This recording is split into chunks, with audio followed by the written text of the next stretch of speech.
ನಮಸ್ಕಾರ ಕದಂಬ ನ್ಯೂಸ್ಗೆ ಸ್ವಾಗತ. ನಾನು ಸೋನಿಕಾ ಸುದೇಶ್. ಮೊದಲಿಗೆ ಮುಖ್ಯಾಂಶಗಳು.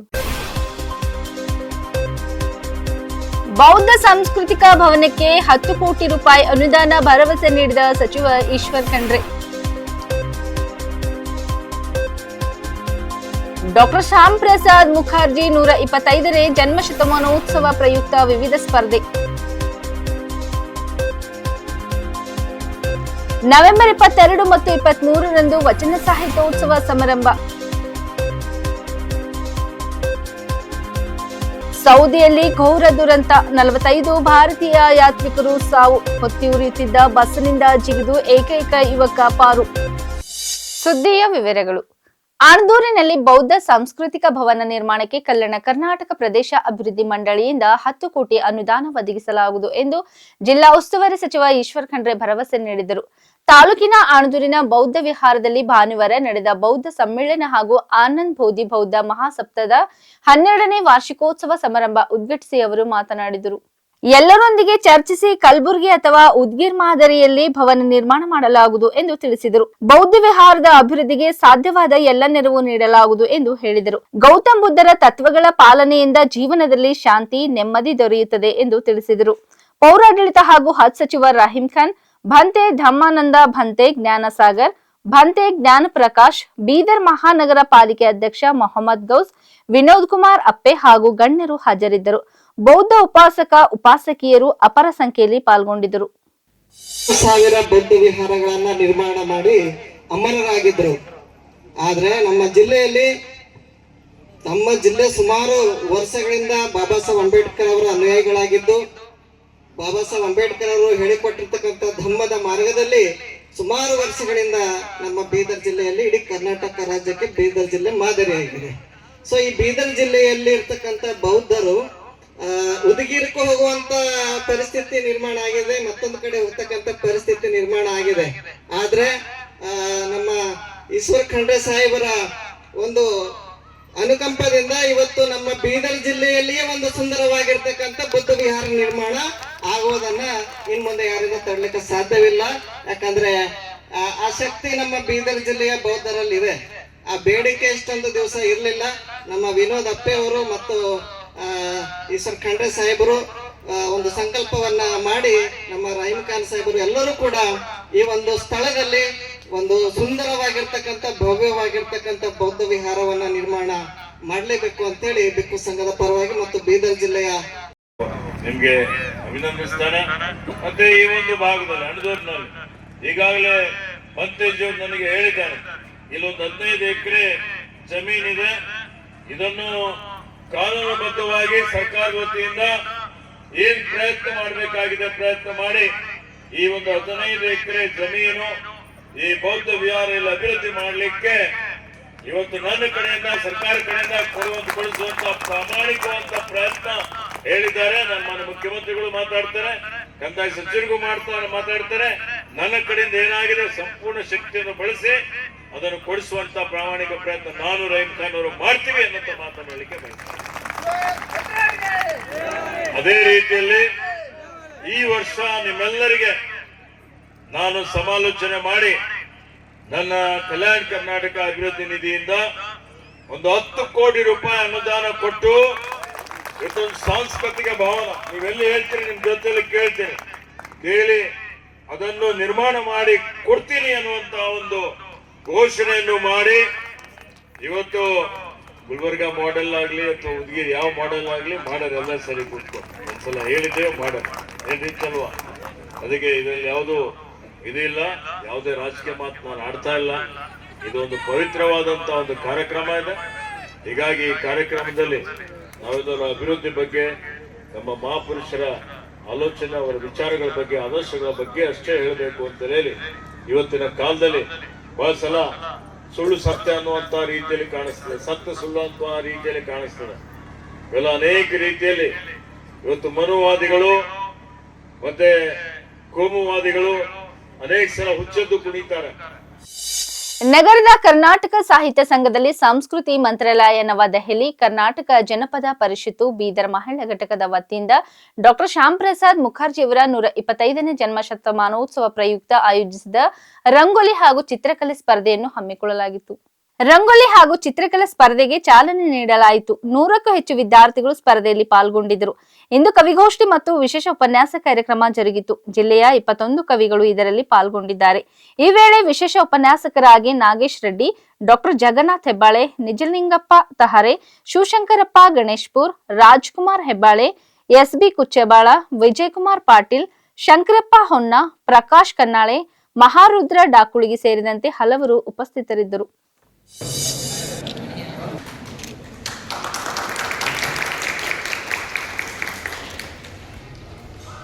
ವಿಶೇಷ ಉಪನ್ಯಾಸಕರಾಗಿ ಆಗಮಿಸಿದಂತ ಕರ್ನಾಟಕ ಸರಸ್ವತಿ ಶಿಕ್ಷಣ ವಿಕಾಸ ಸಮಿತಿಯ ಮಾನ್ಯ ಉಪಾಧ್ಯಕ್ಷರಾಗಿರುವಂತಹ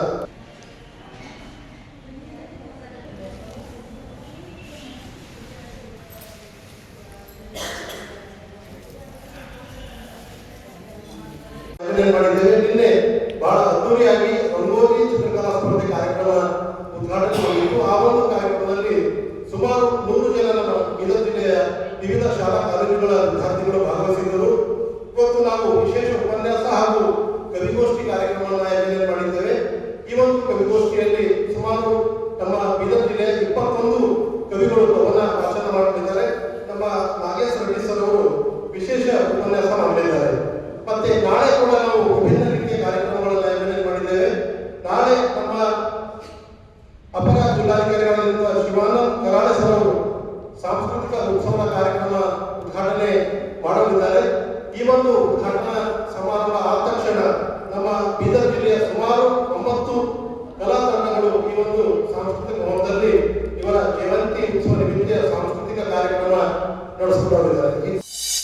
ವಚನಾಮೃತ ಕನ್ನಡ ಸಂಘದಿಂದ ಇದೇ ನವೆಂಬರ್ 22 ಮತ್ತು 23ರಂದು ವಚನ ಸಾಹಿತ್ಯೋತ್ಸವ ಸಮಾರಂಭವನ್ನು ಏರ್ಪಡಿಸಲಾಗುತ್ತಿದೆ.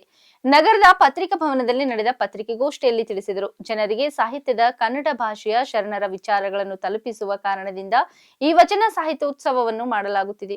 ಎಲ್ಲ ಶರಣ ಬಗ್ಗೆ ಜಿಲ್ಲೆಯ ವಿದ್ವಾಂಸರು, ಕನ್ನಡ ಪ್ರಾಧ್ಯಾಪಕರು ಹಾಗೂ ಸಾಹಿತ್ಯಕಾರರನ್ನು ಆಹ್ವಾನಿಸಿ ಅವರ ಮೂಲಕ ಜನರಿಗೆ ವಚನದ ಬಗ್ಗೆ ತಿಳಿಸಲಾಗುತ್ತದೆ. ರಾಜ್ಯದಾದ್ಯಂತ ಬೇರೆ ಬೇರೆ ವಿಶ್ವವಿದ್ಯಾಲಯಗಳಿಂದ ವಚನ ಸಾಹಿತ್ಯದ ಮೇಲೆ ಸಂಶೋಧನೆ ಕಾರ್ಯ ಕೈಗೊಂಡ ವಿದ್ವಾಂಸರನ್ನು ಆಹ್ವಾನಿಸಲಾಗಿದೆ. ಉದ್ಘಾಟನಾ ಸಮಾರಂಭದಲ್ಲಿ ಪೂಜ್ಯ ಬಸವಲಿಂಗ ಪಟ್ಟದೇವರು, ಪೂಜ್ಯ ಗುರುಬಸವ ಪಟ್ಟದೇವರ ಸಾನ್ನಿಧ್ಯವಿರಲಿದೆ. ಉದ್ಘಾಟನೆ ಜಿಲ್ಲಾ ಉಸ್ತುವಾರಿ ಸಚಿವ ಈಶ್ವರ್ ಖಂಡ್ರೆ ಮಾಡಲಿದ್ದಾರೆ. ಎಲ್ಲ ವಚನ ಪ್ರಿಯರು ಈ ಕಾರ್ಯಕ್ರಮಕ್ಕೆ ಬಂದು ಶರಣರು ಬರೆದ ವಚನಗಳ ಬಗ್ಗೆ ತಿಳಿದುಕೊಳ್ಳಬೇಕು.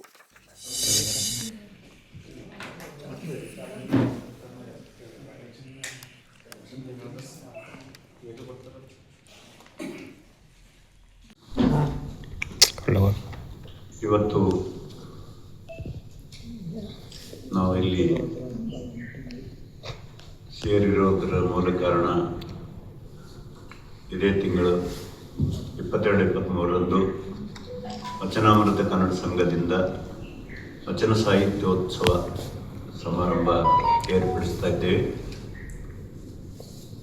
ಈ ಒಂದು ಕಾರ್ಯಕ್ರಮಕ್ಕೆ ಇವತ್ತಿನ ಈ ಒಂದು ಪತ್ರಿಕಾಗೋಷ್ಠಿಗೆ ಎಲ್ಲ ಪತ್ರಕರ್ತರಿಗೆ ಸ್ವಾಗತಿಸುತ್ತಾ, ನಾವು ಕನ್ನಡ ಸಾಹಿತ್ಯ ಪರಿಷತ್ತಿನ ಅಧ್ಯಕ್ಷರಾಗಿ 3 ಅವಧಿಯ ಒಂದು ಅನುಭವ ಇತ್ತು. ಆ ಅವಧಿ ಮುಗಿದ ಮೇಲೆ ಮತ್ಯಾವುದಾದ ರೀತಿಯಲ್ಲಿ ಬಹಳ ಮುಖ್ಯವಾದಂಥ ವಿಷಯವನ್ನು ಆಯ್ದುಕೊಂಡು ಜನರಿಗೆ ಸಾಹಿತ್ಯದ ಕನ್ನಡ ಭಾಷೆಯ ಶರಣರ ವಿಚಾರಗಳ ಒಂದು ಸತ್ವವನ್ನು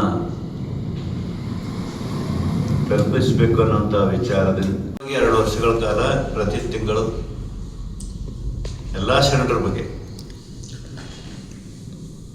ನಮ್ಮ ಜಿಲ್ಲೆಯ ವಿದ್ವಾಂಸರು, ಕನ್ನಡ ಪ್ರಾಧ್ಯಾಪಕರು, ಸಾಹಿತಿಗಳನ್ನು ಆಹ್ವಾನಿಸಿ ಅವ್ರ ಮುಖಾಂತರ ಜನರಿಗೆ ಈ ವಚನಕಾರರ ಬದುಕು ಮತ್ತು ಅವರ ಬರಹ, ವಚನ ಸಾಹಿತ್ಯದ ಸಾರ ಮಾಡಿಸುವಂಥ ಕೆಲಸ ಮಾಡಿದ್ವಿ. ಈ ವರ್ಷ ಜನರ ಒಂದು ಪ್ರತಿಕ್ರಿಯೆ ನೋಡಿ ಈ ವರ್ಷ ಒಂದು ದೊಡ್ಡ ಪ್ರಮಾಣದ ರಂಗಮಂದಿರದಲ್ಲಿ ಆಯೋಜನೆ ಮಾಡಿದರೆ ಸಾವಿರಾರು ಜನರಿಗೆ ಅಲ್ಲಿ ನಮಗೆ ಸಾಮಾನ್ಯವಾಗಿ ಇದಕ್ಕಿಂತ ಪೂರ್ವದಲ್ಲಿ 150-200 ಜನರು ಇರ್ತಾನೆ ಅಲ್ಲಿ ನಾವು ಕಾರ್ಯಕ್ರಮ ಕೊಟ್ಟಿದ್ದೆವು.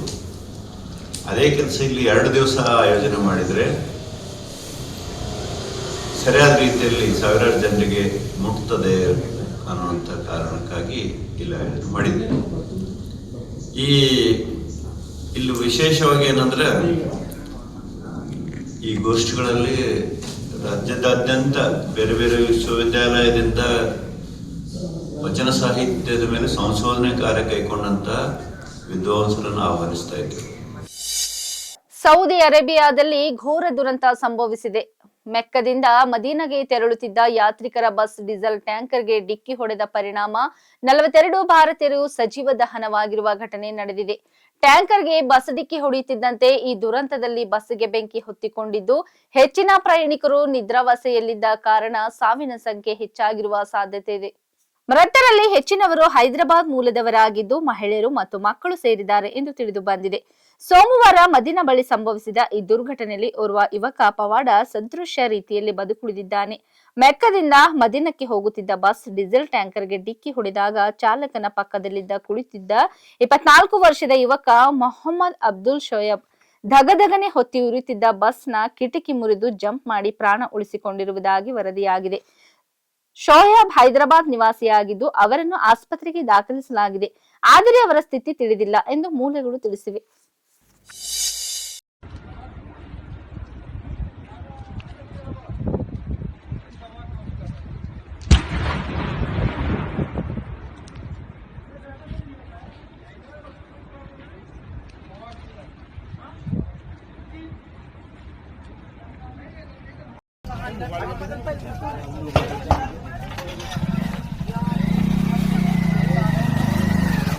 ओए ओए बहरे मेरी मोटरसाइकिल थोड़ी सी आगे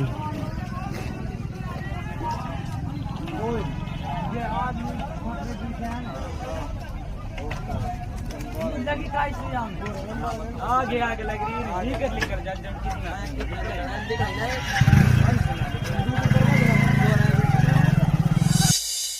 ಬೀದರ್ ಬ್ರಿಮ್ಸ್ ಆಸ್ಪತ್ರೆಯಲ್ಲಿ ನವಜಾತ ಶಿಶು ಸಪ್ತಾಹ ಮತ್ತು ವಿಶ್ವ ನಿಮೋನಿಯಾ ದಿನ ಕಾರ್ಯಕ್ರಮವನ್ನು ಜಿಲ್ಲಾ ಆರೋಗ್ಯ ಮತ್ತು ಕುಟುಂಬ ಕಲ್ಯಾಣಾಧಿಕಾರಿ ಡಾಕ್ಟರ್ ಧ್ಯಾನೇಶ್ವರ್ ನಿರುಗಡೆ ಅಧ್ಯಕ್ಷತೆಯಲ್ಲಿ ಪೋಸ್ಟರ್ ಬಿಡುಗಡೆ ಮಾಡಲಾಯಿತು.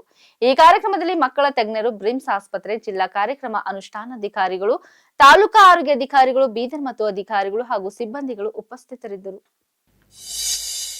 ಕಬ್ಬಿನ ಬೆಂಬಲ ಬೆಲೆ ಹೆಚ್ಚಳಕ್ಕಾಗಿ ಬೀದರ್ ನಗರದಲ್ಲಿ ನಡೆಯುತ್ತಿರುವ ಅಹರಾತ್ರಿ ಧರಣಿಯಲ್ಲಿ ಮಾಜಿ ಕೇಂದ್ರ ಸಚಿವ ಭಗವಂತ ಖೂಬಾ ಅವರು ಪಾಲ್ಗೊಂಡು ರೈತರಿಗೆ ಸಂಪೂರ್ಣ ಬೆಂಬಲ ವ್ಯಕ್ತಪಡಿಸಿದರು. ರೈತರ ಹೋರಾಟ ನ್ಯಾಯಸಮ್ಮತ ಮತ್ತು ಭಾವನಾತ್ಮಕ ಬೇಡಿಕೆಯಾಗಿದೆ ಎಂದು ಅವರು ಅಭಿಪ್ರಾಯಪಟ್ಟರು. ರಾಜ್ಯ ಸರ್ಕಾರ ಪ್ರತಿ ಟನ್ ಕಬ್ಬಿಗೆ 3,300 ನಿಗದಿ ಮಾಡಿದೆ. ಆದರೆ ನಮ್ಮ ಜಿಲ್ಲೆಯ ರೈತರು ತಮ್ಮ ಹೃದಯ ವೈಶಾಲ್ಯತೆ ತೋರಿಸಿ 3,100ಕ್ಕೆ ಮಾತ್ರ ಬೇಡಿಕೆ ಇಟ್ಟಿದ್ದಾರೆ. ಈ ಬೇಡಿಕೆಗೆ ಸ್ಪಂದಿಸದಿರುವ ಜಿಲ್ಲಾ ಉಸ್ತುವಾರಿ ಮಂತ್ರಿಗಳು, ಜಿಲ್ಲಾಡಳಿತ ಮತ್ತು ಸಕ್ಕರೆ ಕಾರ್ಖಾನೆಗಳಿಗೆ ಇದು ಒಳ್ಳೆಯದಾಗುವುದಿಲ್ಲ. ರೈತರ ಕಳಕಳಿ ಶಾಪ ತಟ್ಟುತ್ತದೆ ಎಂದು ಖೂಬಾ ತೀವ್ರ ಆಕ್ರೋಶ ವ್ಯಕ್ತಪಡಿಸಿದರು. ರಾಜ್ಯದ ಅನೇಕ ಜಿಲ್ಲೆಗಳಲ್ಲಿ ನಡೆಯುತ್ತಿರುವ ಹೋರಾಟಗಳಿಗೆ ಅಲ್ಲಿನ ಸಚಿವರು ಭೇಟಿ ನೀಡಿದರೂ ಬೀದರ್ ಜಿಲ್ಲೆಯ 2 ಸಚಿವರು ರೈತರತ್ತ ಗಮನ ಹರಿಸದೇ ಇರುವುದನ್ನು ಅವರು ತೀಕ್ಷ್ಣವಾಗಿ ಟೀಕಿಸಿದರು. ಇವರು ಬೇಶರಂ ಮಂತ್ರಿಗಳು ಎಂದು ಕಿಡಿಕಾರಿದರು. ಯಾತಕ್ಕಾಗಿ ಹೋರಾಟ, ಎಲ್ಲಿವರೆಗೆ ಹೋರಾಟ, ಪ್ರತಿ ಟನ್ ಕಬ್ಬಿಗೆ 3,100 ರೂಪಾಯಿ, ಪ್ರತಿ ಟನ್ ಕಬ್ಬಿಗೆ 3,100 ರೂಪಾಯಿ. ಕಾರ್ಖಾನೆಗಳು ನಿರಂತರವಾಗಿ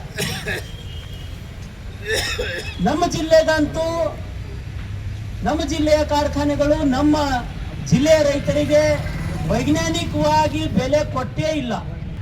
ಏನು ಪ್ರತಿ ಟನ್ ಕಬ್ಬಿಗೆ HMT ಅದರ ಪ್ರಕಾರ ನಾವು ಕೂಡ ಕೇಳ್ತಾ ಇದ್ದೆವು. ರಿಕವರಿದಾಗಂತೂ ಗೋಲ್ಮಾಲ್ ಆಗ್ತಾ ಇದೆ, ಏನು ಸಂಶಯ ಇಲ್ಲ. ಅದರ ಸಲುವಾಗಿ ಇವತ್ತು ನಾವು ರಿಕವರಿದ್ ಮಾತಾಡ್ತಾ ಇಲ್ಲ, FRP ಬಗ್ಗೆ ಮಾತಾಡ್ತಾ ಇಲ್ಲ. ಏನು ಬಿ ನಮಗೆ ರೂಪಾಯಿ ಕೊಡಬೇಕು ಪ್ರತಿ ಟನ್ ಕಬ್ಬಿಗೆ. ಏನು ಪಕ್ಕದ ರಾಜ್ಯದಲ್ಲಿ ಕಲಬುರಗಿಯಲ್ಲಿ 3,165 ಏನು ಬೆಲೆ ನಿಗದಿ ಆಗಿದೆಯೋ ಅದೇ ಪ್ರಕಾರ ನಮ್ಮದು ಜಿಲ್ಲೆಗೆ ಅನ್ನೋದಂದ್ರ ಅದೇ ಬೆಲೆ ಕೊಡ್ರಿ ಅಂತ ನಾವು ಕೇಳ್ತಾ ಇದ್ದೇವೆ. ಇಲ್ಲಿ ನಾವು ಅವ್ರಿಗೆ ಕೇಳ್ತಾ ಇದ್ದೇವಂದ್ರ ಏನು ಭಿಕ್ಷೆ ಕೇಳ್ತಾ ಇಲ್ಲ. ಹಗಲು ರಾತ್ರಿ ದುಡ್ದು ಬಿಸಿಲಲ್ಲಿ, ಮಳೆಯಲ್ಲಿ, ಚಳಿಯಲ್ಲಿ, ಕಲ್ಲಲ್ಲಿ, ಮುಳ್ಳಲ್ಲಿ ಎಲ್ಲ ನಾವು ದುಡ್ದು ಏನು ಬೆಳೆ ಬೆಳೆಸ್ತಾ ಇದ್ದೇವೋ ಅದು ಆ ಬೆವರಿನ ಆ ಕಷ್ಟದ ಏನದ ಅಂದ್ರೆ ನಾವು ಬೆಲೆ ಕೇಳ್ತಾ ಇದ್ದೇವೆ. ಇಲ್ಲಿವರೆಗೆ ಸುದ್ದಿ ಕೊಟ್ಟಿದ್ದು ನಾನು ಸೋನಿಕಾ ಸುದೇಶ್. ಮುಂದಿನ ಸುದ್ದಿಯೊಂದಿಗೆ ಮತ್ತೆ ಭೇಟಿಯಾಗೋಣ. ವಂದನೆಗಳು.